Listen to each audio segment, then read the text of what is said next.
Muling umarangkada sa mga barangay ng bayan ng Vinsons ang usap o ugnayan sa siguradong serbisyong pambarangay araw ng Biyernes, September 22, 2023. Nagtungo sila sa Barangay Sula, Sabang, Agit-it, Manlukugan, Matango at gayon din sa Barangay Mampungo ng bayan ng Paracale. Kasama ang mga iba't ibang departamento ng pamahalaang panlalawigan, malugod na mga tinanggap ang usap ng mga mamabarangay sa naturang mga lugar. Samantala ay muling nagpahayag ng kanyang intensyon sa kanyang muling pagsaserbisyo si dating School Division Superintendent Dr. Arnulfo Balane.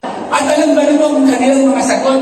Sabi niya, kung sasama ka sa politika, samahan mo ang tambalang Padilla Escucha. Palabawan po natin. Dahil ang tambalang Padilla Escucha, yan ang totoong naglilingkod na may puso.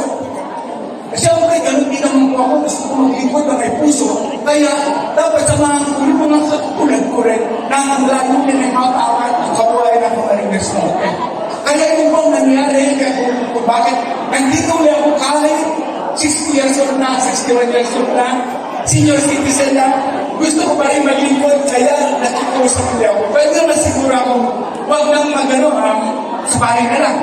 Pero talaga sayang, sabi ko, kung sa bahay ko lang gagawin yung bagay na gusto kong magawa na tulong para matulungan ko ang mga kababayan ko. Maraming salamat po. Samantala ay muriring nagpaliwanag si board member Rodolfo Paul Gache kung bakit siya ngayon ay nasa panig na ng Padilla Escucha Administration samantalang siya ay galing sa kabilang partido.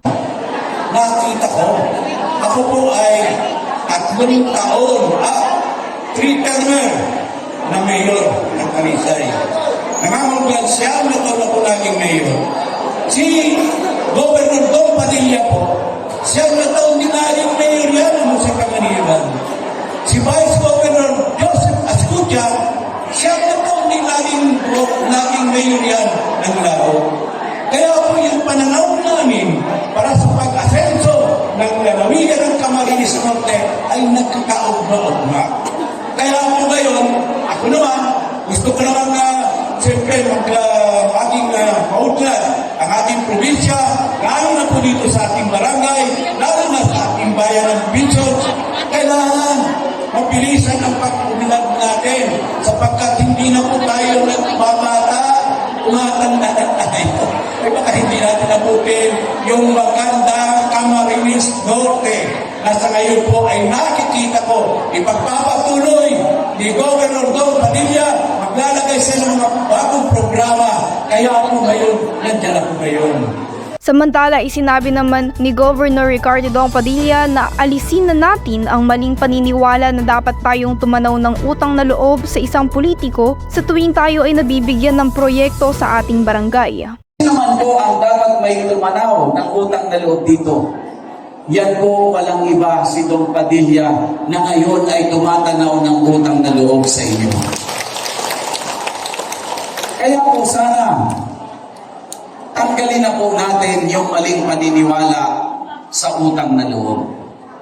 Dahil sa totoo lang, kaya minsan nagkakaletse-letse ang gobyerno natin dahil ang taong bayan baon sa utang na loob sa politiko. Na hindi naman dapat ang tunay na may utang na loob, wala pong iba, uulitin ko ang mga politiko. Kaya sana po sa mga pagkakataon ito, lagi niyo pong tatandaan. Sa oras na kami po ay naupo bilang isang lingkod bayan, hindi po kami ang boss. Ang boss po namin ay kayo, ang taong bayan, dahil kung hindi sa inyo, hindi po kami makakarating sa gusto namin pupuntahan. Ikinatuwa naman ng mga mamabarangay ang tinuran niyang kayo ang boss namin at hindi raw sila makakarating sa gusto nilang puntahan kung hindi dahil sa taong bayan. Para sa Totoo Balitang Banwaan, Rona Vega, MBTV News.